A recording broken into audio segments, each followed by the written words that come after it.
উর্ফি জাভেদ অদ্ভুত রকমের সব পোশাক পরে মানুষের হাসির খোরাকে পরিণত হন তিনি। যদিও তিনি এগুলোকে কোনো প্রকার তোয়াক্কাই করেন না।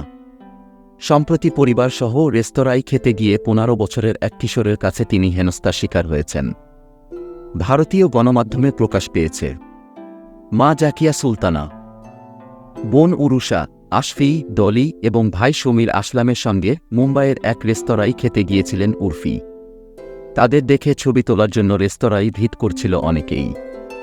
ঠিক তখনই তাদের সামনে দিয়ে একদল কিশোর যাচ্ছিল। তাদের মধ্যে একজন উর্ফিকে দেখে প্রশ্ন করে, কতজনের সঙ্গে সহবাস করেছ? এমন প্রশ্ন শুনেই চটে যান উর্ফি।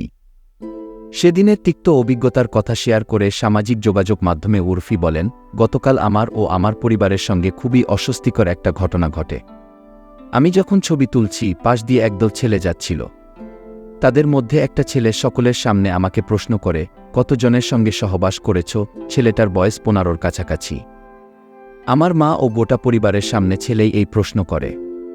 অভিযোগে তিনি আরও লিখেছেন, আমার মুখ দেখেই বোঝা যাচ্ছে যে অস্বস্তি হচ্ছে, কিন্তু সবার সামনেই ওই ছেলেটার মুখে একটা ঘুষি মারতে ইচ্ছে করছিল। ছেলেদের শিক্ষা দিন কিভাবে নারীদের সম্মান করতে হয়। এই ছেলেদের বাবা মায়েদের জন্য আমার কষ্ট হয়। এদিকে ওটিটি প্ল্যাটফর্মে উর্ফির জীবন কাহিনীকে কেন্দ্র করে একটি সিরিজও মুক্তি পেয়েছে। ফলো কর লো ইয়ার নামে এই সিরিজের প্রচার নিয়ে বর্তমানে ব্যস্ত রয়েছেন উর্ফি।